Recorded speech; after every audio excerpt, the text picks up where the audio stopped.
Hello, good morning friends. Myself Jatin Dave from Ashapura School Bhuj. Welcome all of you, and we are going to continue chapter number 3, metals and non-metals. Our topic is also will be continue how do metals and non-metal react. How do metals and non-metals react? In our previous last two videos, first of all we discussed some elements, electronic configuration of the some elements, and we classified that noble gas, metals and non-metals element. And then the second video we explained the formation of the ionic bond or the formation of the electrovalent bond with the example of NaCl, how to NaCl formation by the transfer of the electrons. Now today in this video we are discuss 2 points. First of all, state the formation of the magnesium chloride in the transfer of the electrons from the exam point of view, and then after we start a new topic 3.3.1 properties of the ionic compounds, and here we perform activity 3.30. So first of all, let's see the board. State the formation of the magnesium chloride by the transfer of the electrons. You know that very well. Magnesium's atomic number of the magnesium is 14, and therefore its electronic configuration is 2, 8 and 4. 2, 8, 4. It loses 2 electrons. From the outermost cell and acquires complete octet stable structure. Magnesium's atomic number is 12. Magnesium's atomic number is 12 and its electronic configuration is 282. That means 2 electrons from the outermost cell and acquires complete octet stable state. That means symbolically representation, magnesium gives magnesium plus 2 cation and plus 2 electrons released. कहने का मतलब यह है कि magnesium जिसका atomic number 12 है, electronic configuration है 282, इसके आउटर मोस्ट ऑर्बिट में 2 इलेक्ट्रॉन्स प्रेजेंट है, so it loses its 2 electrons from the outermost shell and acquire a complete octet stable stage. और ये स्टेबल स्टेज किसकी तरह जैसा होगा? नियोन की तरह होगा. नियोन की इलेक्ट्रॉनिक कॉन्फ़िगरेशन है 2810. तो बिल्कुल मैग्नीशियम क्या करेगा? मैग्नीशियम अपने 2 इलेक्ट्रॉन को लूज करते हुए मैग्नीशियम प्लस 2 केटायन मीन्स के magnesium plus 2 positive ion form करेगा और इसका इलेक्ट्रॉनिक कॉन्फ़िगरेशन होगा 28 like a organ noble gas 28 जितना. ओके, सिमिलरली क्लोरीन की बात करें. क्लोरीन का एटॉमिक नंबर है 17 and it's gain of 1 electron and acquire complete octet stable stage. Chlorine जिसका एटॉमिक नंबर 17 है, इसकी इलेक्ट्रॉनिक कॉन्फ़िगरेशन है 287. तो इसकी आउटर मोस्ट ऑर्बिट में ऑलरेडी 7 इलेक्ट्रॉन्स अवेलेबल हैं. अब इसे अपनी आउटर मोस्ट ऑर्बिट कंप्लीट करने के लिए, complete octet stable structure find out करने के लिए उसे सिर्फ 1 इलेक्ट्रॉन गेन करना है. तो क्लोरीन 1 इलेक्ट्रॉन को गेन करते हुए क्लोराइड आयन बनाएगा, क्लोराइड नेगेटिव आयन, या फिर क्लोरीन एनायन बनाएगा. Thus 2 electron lost by the magnesium atom. तो यहाँ पर हमने देखा कि मैग्नीशियम ने अपने 2 इलेक्ट्रॉन्स को लूज किए, or gain by the 2 chloride atoms. Each chloride atom gets a 1 electron. हर एक क्लोराइड को 1 इलेक्ट्रॉन चाहिए. ऐसे 2 क्लोराइड एटम्स हैं, वो एक एक करके इलेक्ट्रॉन्स को गेन करेंगे and then they form magnesium chloride means MgCl2. Here magnesium has 2 electrons in the outermost orbit. Look here, chlorine has 7 electrons in outermost orbit. Therefore, magnesium loses electron and chlorine atom gets it, gain it, and then chlorine complete the octet structure. Now, magnesium's second electron is loses, and second atom of the chlorine once again gets the electron, and it is also a complete octet structure. Then 2 chlorine atoms are complete the octet structure like the organ. Electronic configuration is 288 and magnesium loses 2 electron and gets the electronic configuration like the neon noble gas 2,8.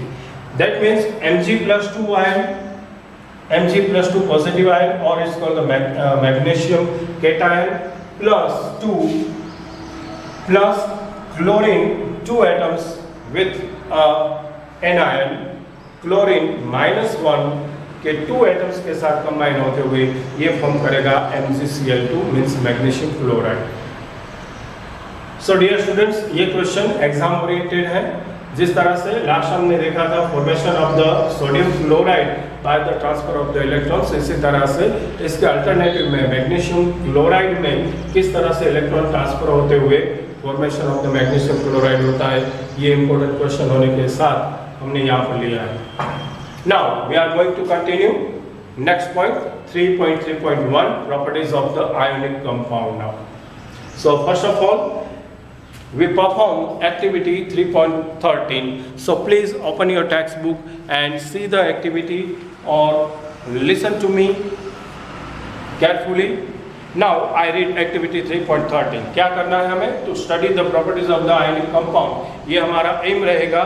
यहाँ पर हमें क्या करना है? Take the sample of the sodium chloride, NaCl, potassium iodide Ki and beryllium chloride BaCl2. Now what is the physical state of this salt? ये जो हमने 3 salt लिए, sodium chloride, potassium iodide and beryllium chloride, इसके physical state क्या है, मतलब कि इसकी भौतिक अवस्था क्या है? They all are in a solid form. NaCl, Ki and BaCl2 are in the solid form. Now next one. Take a small amount of a sample on a metal spatula and hit it directly on the flame and repeat with the other sample. अब आपको क्या करना है? एक के बाद एक salt sampling लेना है और स्पैचुला से इसे पकड़ते हुए बर्नर पे हीटिंग करना है और कलर ऑफ फ्लेम इसका ऑब्जर्वेशन करना है। ऑब्जर्वेशन करते हुए आपको देखने मिलेगा NaCl है वो येलो फ्लेम प्रोड्यूस करेगा, Ki means potassium iodide light purple colour की फ्लेम प्रोड्यूस करेगा और beryllium chloride pink to white colour की तरफ उसकी फ्लेम देखने को मिलेगी। Now on stage third number, what did you observe? Did the sample impart any colour of the flame? Now try to dissolve the sample in water, petrol and kerosene, are they soluble? अब हमें तीसरी बात देखनी है solubility के बारे में। सबसे पहले वाटर के अंदर ये तीनों सॉल्ट को हम डिसॉल्व करने की कोशिश करेंगे और इजीली ये वाटर के अंदर डिसॉल्व हो रहे हैं। सोडियम क्लोराइड हो, पोटेशियम आयोडाइड हो या बेरिलियम क्लोराइड हो, ये तीनों सॉल्युबल इन वाटर हैं। लेकिन पेट्रोल के अंदर या फिर केरोसिन के अंदर मीन्स के हाइड्रोकार्बन के अंदर इसकी सॉल्युबिलिटी देखने को नहीं मिल रही है, वो इनसॉल्युबल इन पेट्रोल और केरोसिन टाइप के हाइड्रोकार्बन के अंदर देखने को मिलते हैं। तो ये बात हुई उसकी सॉल्युबिलिटी को लेकर। Now make a circuit and show the figure 3.6 in your text. एक सर्किट आपको ज्वाइन करना है। यहाँ पर insert the electrons into a solution of one salt and what did you observe? Test other the sample to this manner. अच्छा, क्या करना है आपको? तो सबसे पहले एक आपको बीकर लेना है और उस बीकर में ग्रेफाइट रॉड्स लगाने, आपकी बुक में है, उस बीकर की तरफ ध्यान दें। सबसे पहले एक बीकर लेना है और 2 ग्रेफाइट के रॉड्स लेने हैं और इसके अंदर इलेक्ट्रोलाइट सॉल्यूशन के लिए हमें पसंद करना है sample of salt 1 by 1 NaCl, potassium iodide and beryllium chloride को, और इसके साथ इलेक्ट्रॉनिक सर्किट हमें ज्वाइन करनी है बैटरी, बैटरी के साथ एक स्विच, स्विच के साथ हम लगाएंगे प्लग को। ओके, अब क्या करना है? जैसे ही स्विच को ऑन करेंगे इलेक्ट्रोलाइट सॉल्यूशन में से NaCl में से करंट पास थ्रू होगा और बल्ब है वो इल्यूमिनेट होगा, मतलब कि प्रकाशित होगा। सेम सिचुएशन देखने को मिलेगी अल्टरनेटिवली पोटेशियम आयोडाइड और बेरिलियम क्लोराइड का use as a electrolyte solution में करते हुए। तो इस पर से हम कंक्लूजन पर पहुंचेंगे conduction of the electric current के बारे में। तो ये तीनों salt NaCl, Ki and BaCl2 ये good conductor of the electricity है और तीनों का इलेक्ट्रोलाइट सॉल्यूशन के फॉर्म में यूज करने से तीनों में से इलेक्ट्रिक करंट पास थ्रू होता है और तीनों कंडीशन में, तीनों सैंपलिंग के कंडीशन में बल्ब है वो इल्यूमिनेट होता है। अब लास्ट बात आती है, what is your influence about the nature of this compounds? इन तीनों के इन्फ्लुएंस के बारे में, नेचर ऑफ द कंपाउंड्स के बारे में क्या कहेंगे? तो जैसा मैंने आपको कहा प्रीवियस वीडियो में हमने देखा था formation of the NaCl bye the transfer of the electron, और ये हमारा एक्सप्लेनेशन था आयोनिक कंपाउंड के बारे में। तो यहाँ पर नेचर ऑफ कंपाउंड है वो आयोनिक देखने को मिलता है। तो ये थी एक्टिविटी 3.13 हमारी। डियर स्टूडेंट्स, फिर से एक बार आपको बता दें, आज हमने 2 क्वेश्चंस यहाँ पर लिए और दोनों ही मज़ेदार क्वेश्चन थे। पहला क्वेश्चन एग्जाम ओरिएंटेड लिया था हमने, जिसमें formation of the magnesium chloride MgCl2 किस तरह से फॉर्म होता है, आयोनिक कंपाउंड फॉर्म होता है, इसकी एक्सप्लेनेशन ली। और दूसरे में हमने एक्टिविटी 3.13 के बेस पर सम ऑब्जर्वेशन आपके सामने रखे। यहाँ पर जो ऑब्जर्वेशन हमने किए, सैंपल NaCl, Ki और BaCl2 सॉल्ट लेते हुए, जिसमें सबसे पहला जो ऑब्जर्वेशन था फिजिकल स्टेट के बारे में। तो आयोनिक कंपाउंड है ये generally solid in a physical status दिखाते हैं। दूसरा था colour of flaming on the heating, जब उसे हीटिंग किया जाता है तो कौन सा कलर देता है। NaCl yellow colour, potassium iodide में लाइट पर्पल मिला और बेरिलियम क्लोराइड में हमें पिंक टू वाइट कलर देखने को मिला। इसके बाद हमने इसकी सॉल्युबिलिटी चेक की, सबसे पहले वाटर के साथ, वो इनसॉल्युबल है वाटर में, लेकिन different hydrocarbons like the petrol और केरोसिन में वो इनसॉल्युबल इन द वाटर देखने को मिलते हैं। वाटर में इसकी सॉल्युबिलिटी है। Conduction of the electric current के बारे में हमने देखा कि यहाँ पर हमने इलेक्ट्रिक सर्किट को क्रिएट करते हुए और इलेक्ट्रोलाइट सॉल्यूशन के फॉर्म में different sample of the salt लिए, और तीनों में conduction of the electric current देखने को हमें मिला।